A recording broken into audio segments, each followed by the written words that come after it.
In this video, I want to briefly talk about what is the polyvagal theory and why as psychotherapists we care about understanding the polyvagal theory in order to enhance our ability to do effective intervention, especially when we work with trauma, but this definitely applies to therapy in general. So let me start by telling the story of our brain has a circuit that's responsible to form perception. This is a verbal, conscious process, and as such, it is really slow. It takes about 500 milliseconds to form a conscious thought. So if we use this circuit when we lived among tigers, it will get us killed because this is not fast enough. Therefore, our brain has a parallel system called the neuroception system. Neuroception, think of it as a parallel process to perception, except it's 25 times faster. While it takes about 500 milliseconds to form a conscious thought, the neuroception circuit works on the order of 20 milliseconds. So this is the circuit that scan continuously certain cues from the environment and automatically generate a signal that in a very visceral way tell us whether we are safe or not.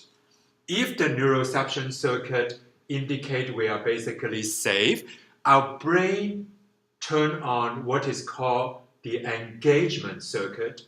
When we are in the engagement zone, which is a neurophysiological state, it allows us to regulate our experience through relational strategies. When we are in engagement zone, we can have eye contact, we can do things such as, I'm having a really hard day, can I have a hug? There's a really scary place, can we hold hands and explore that together? In the engagement zone, we can have the experience of being in the flow. We can take actions that are congruent with our long-term goals. We can be productive. We can focus. Essentially, we can live life to the fullest. And notice that for the engagement neurophysiological state to be turned on, the neuroception circuit has to output the safety signal, because it can be deadly to try to engage when we don't feel safe. Or the people who look at a tiger and say, what kind of tiger is it? What's the percentage probability it's a really a tiger? Or who try to practice nonviolent communication with tigers, those people die and they don't survive long enough to pass on their genes. And we are all here because our ancestors are a bunch of people who are especially scared and anxious. No wonder we deal with the anxiety issues so easily. But anyway, if there is lack of a safety signal from the neuroception circuit, the nervous system will turn off the engagement circuit. Instead of using relational strategy for regulation, we let go of connection. The nervous system goes into a high arousal neurophysiological zone. This is the traditionally known as fight or flight circuit. Because it's unsafe to engage, we try to get back to safety and regulation through either fight, am I strong enough to kill the tiger, or flight, can I run fast enough to run away from the tiger? We don't care about relationship anymore. We are in a high state of arousal, hoping to use movement to go back to safety. But the high arousal circuit only, fight or flight, only work if you run into a tiger in the forest. But what if, for example, as in the case of child abuse, the tiger comes home with you every day? Because the parent that you depend on to make the peanut butter jelly sandwich for you tomorrow is also the same person who's causing you pain. you can't fight or flight your way out of that situation.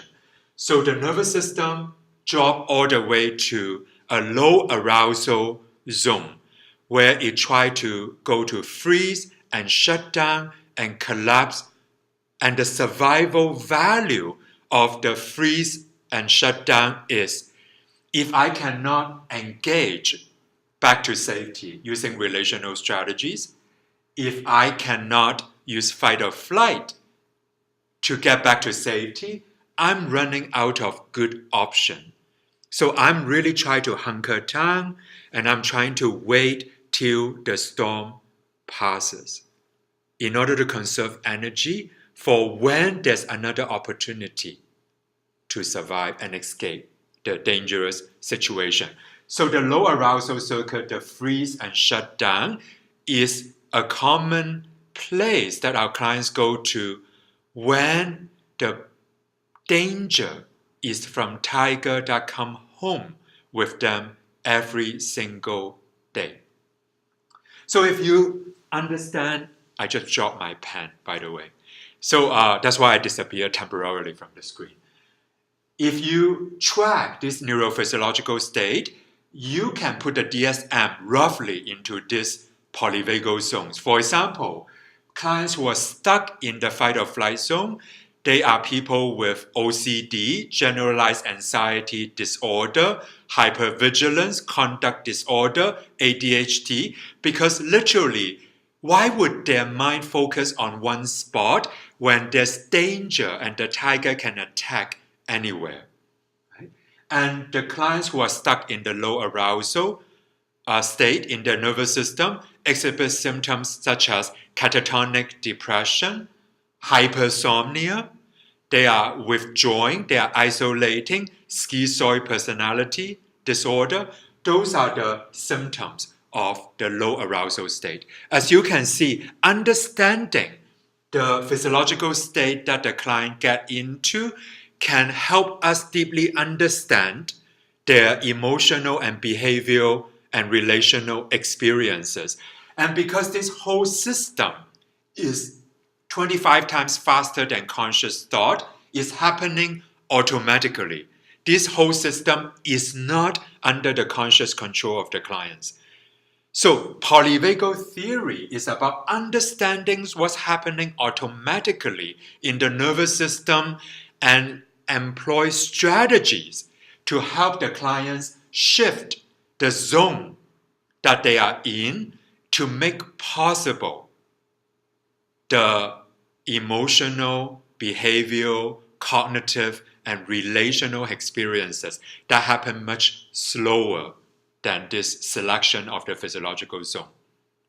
What's one of the many take-home points of the polyvagal theory is if your client, for example, is stuck in the high arousal fight or flight zone, the physiological state they are in actually make it impossible almost for them to experience mindfulness and self-compassion. So before they can practice mindfulness and self-compassion skill effectively, first you have to quote-unquote hack the nervous system state so they can come back into the engagement zone before they can effectively be in mindfulness or self-compassion. So that's a very brief overview and addressing one concrete implication of the polyvagal theory. And in the workshop on June 2nd, we will spend 6 hours drawing up all the implications of this polyvagal system and translating them to concrete applications in therapy. So I look forward to seeing you there if you can make it. Have a good night.